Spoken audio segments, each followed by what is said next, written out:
The Falkland Islands are cold, windy, and mostly very dark. Despite these extreme conditions, nearly 3,700 people have decided to make their home here, most of whom are British citizens. So if the Falkland Islands are so cold and harsh, then why would anyone want to live there? And more importantly, why can't more people move there even if they're British? As usual, it all starts with the Falklands' very unique geography. The Falkland Islands, an isolated archipelago in the South Atlantic Ocean, sit roughly 500 kilometers east of Argentina's southern coast and 1,200 kilometers north of Antarctica. The archipelago makes up around 776 islands in total, 2 very large islands, and then a few hundred more that vary from barren rocky outcrops to more substantial, but still minor, landforms that support agriculture and wildlife. All told, the islands cover approximately 12,000 square kilometers, making them larger than you might expect, with a total land area similar to that of Connecticut in the US or Northern Ireland in the UK. As far as the island's population goes though, it's really just East Falkland and West Falkland, which are separated by the Falkland Sound, a narrow strait that runs north to south. These 2 main islands are very rugged and very hilly, with the highest point, Mount Usborne, reaching 705 meters. The landscape is largely windswept and treeless, shaped by powerful westerly winds known as the Roaring Forties. These winds, combined with a cool maritime climate, result in temperatures that rarely exceed 18 degrees Celsius in summer or drop far below freezing in winter. And more to that point, rain and cloud cover are frequent, contributing to a boggy, peat-rich terrain that covers much of the islands. Due to this wet and acidic soil, natural forests are non-existent, leaving only hardy shrubs and grasses. But because of its remoteness, the Falklands support a very unique ecosystem. Extensive grasslands dominate the islands which, as it turns out, provide ample grazing land for sheep. In a weird way, the Falklands seem to be better attuned geographically to sheep than to people. In fact, sheep outnumber people on the island by a wide margin. All told, there are over 130 sheep for every person on the Falklands. It might be cold and windy, but at least Falklanders have plenty of wool to keep them warm. Now, all that said, the most valuable resource isn't on land, but lies in the surrounding waters, which are rich in marine life, with fisheries contributing significantly to the island's economic prosperity. The exclusive economic zone, a border that surrounds the island by about 200 nautical miles, allows for regulated fishing of squid and other valuable species, generating substantial revenue for the island's population. The surrounding smaller islands, numbering around 774 in total, vary from barren rocky outcrops to more substantial landforms supporting agriculture and wildlife. Some of the most notable islands include Pebble Island, Saunders Island, and Sea Lion Island, each with ecological importance but otherwise similar geography to the main islands. The Falkland Islands' isolation, unpredictable weather, and rugged terrain have historically shaped both human settlements and economic activity. The lack of roads outside of the only city of Stanley means that travel between settlements is often done by off-road vehicles, small aircraft, or boats. And while agriculture remains important, modern prosperity largely stems from offshore fishing rights and a growing tourism industry. Additionally, a small but significant British military presence, primarily stationed at the Mount Pleasant complex, contributes to the local economy and provides security in the face of Argentina's continued claims over the islands. All of this begs the question though, if these islands are so inhospitable and barren, why would anyone want to move there in the first place? Vacation season is almost upon us, but I've been traveling since January. Because of that, I treated myself to the much needed upgrade that I deserve with Quince's high quality travel essentials at fair prices. Now, before I left for Asia back in January, I knew that I was going to need luggage that was sturdy, reliable, and functional enough to carry everything that I would need for months of travel, which is why I chose Quince's carry-on with a front pocket. It's got plenty of space for clothes, a dedicated laptop compartment that keeps things light, and it's tough. I've now taken it through 4 countries, over 15 destinations, multiple train rides, and even an overnight ferry, and it still looks brand new. Best of all, Quince prices their items 50 to 80% less than similar brands. And they only partner with factories that use safe, ethical practices and premium materials. I love that. So for your next trip, treat yourself to the luxe upgrades you deserve from Quince. Go to quince.com/Geoff for 365-day returns plus free shipping on your order. That's QUINCE.com/Geoff to get free shipping and 365-day returns. Quince.com/Geoff.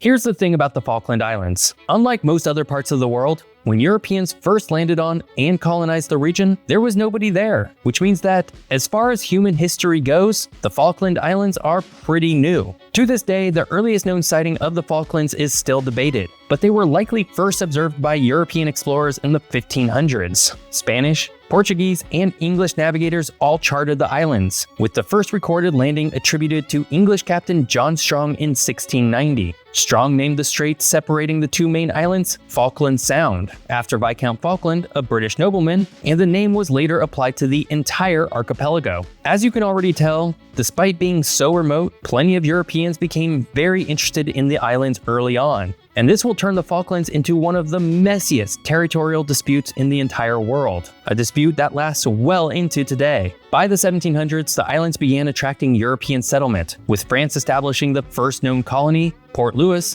on East Falkland in 1764. A year later, unaware of the French presence, the British founded their own settlement at Port Egmont on West Falkland. The Spanish soon entered the picture, acquiring the French settlement in 1767 and renaming it Puerto Soledad. Spain protested the British presence and, by 1770, expelled them from Port Egmont, though Britain later returned before ultimately abandoning its claim in 1774. Spain continued to maintain Puerto Soledad until withdrawing in 1811, leaving the islands mostly uninhabited for the next decade. Following Spain's departure, the newly independent United Provinces of the Rio de la Plata, the precursor to modern Argentina, asserted sovereignty over the Falklands in 1820. The fledgling Argentine government sought to establish control by appointing Louis Vernet as governor in 1829, who promoted settlement and economic activity, particularly sealing and fishing. However, in 1831, tensions escalated when Vernet clashed with American sealers, prompting a U.S. naval intervention that left the settlement in ruins. In 1833, with the Falklands essentially abandoned once again, Britain reasserted its claim over the islands by dispatching a naval force to re-establish control.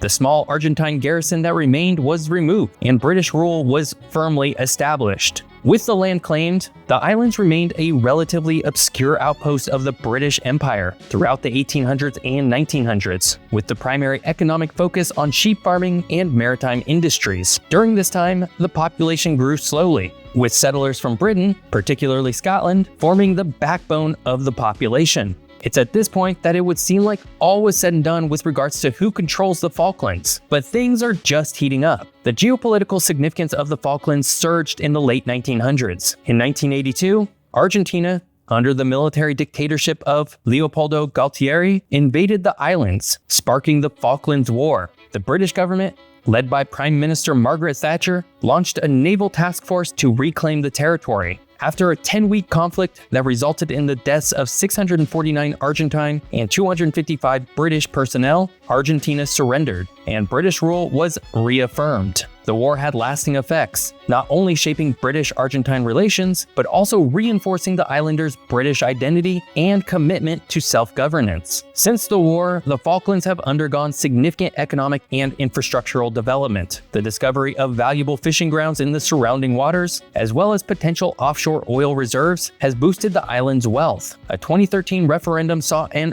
overwhelming majority of islanders vote to remain a British overseas territory, underscoring their desire to maintain the status quo despite Argentina's continued claims. To this day, Argentina still claims the Falkland Islands as their own under the name Isla Malvinas, despite having no formal control of the islands. This is based on Spain's original claim to the islands made in 1767, which Argentina inherited when they were made independent, or so the Argentine government says. Which leads us to the final question of this video. If the Falkland Islands are so harsh and barren, and there are continuing territorial and geopolitical issues surrounding the islands, then why do people want to live there? And why don't they let anyone else, even British citizens, move in?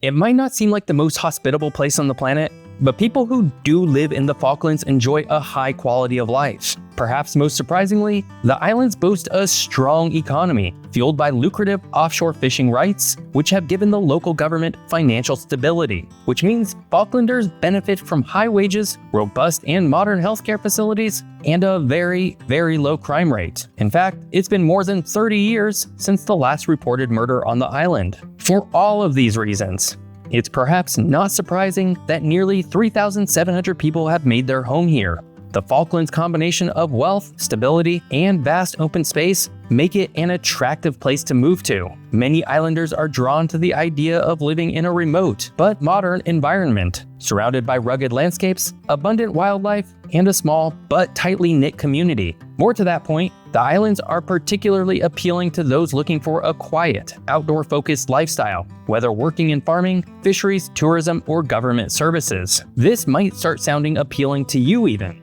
Maybe you should move to the Falkland Islands to get away from it all. Well, it's not that simple.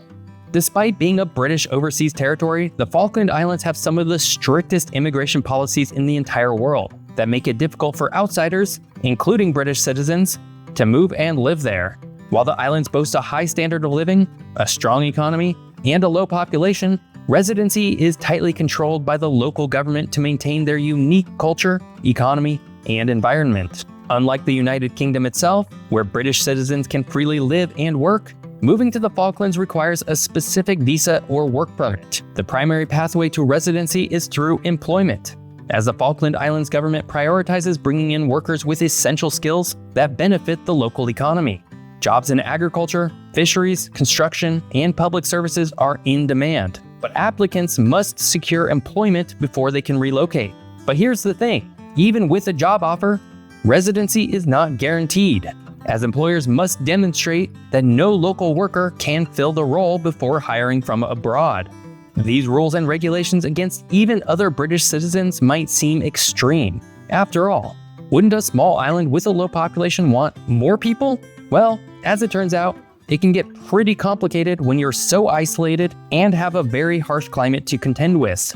At its core, the infrastructure and resources within the Falklands are very limited. Because of this, the local Falkland government seeks to ensure that any population growth is sustainable. This is particularly important because the Falkland Islands have had population booms in the recent past. Between 1990 and 2000, the population grew by over 50%.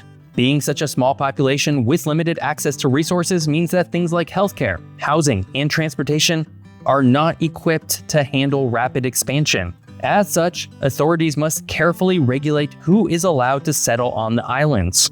Circling back to Argentina, another factor in the immigration restrictions is geopolitical. At its core, the Falklands remain a disputed territory, with Argentina continuing to claim sovereignty over them.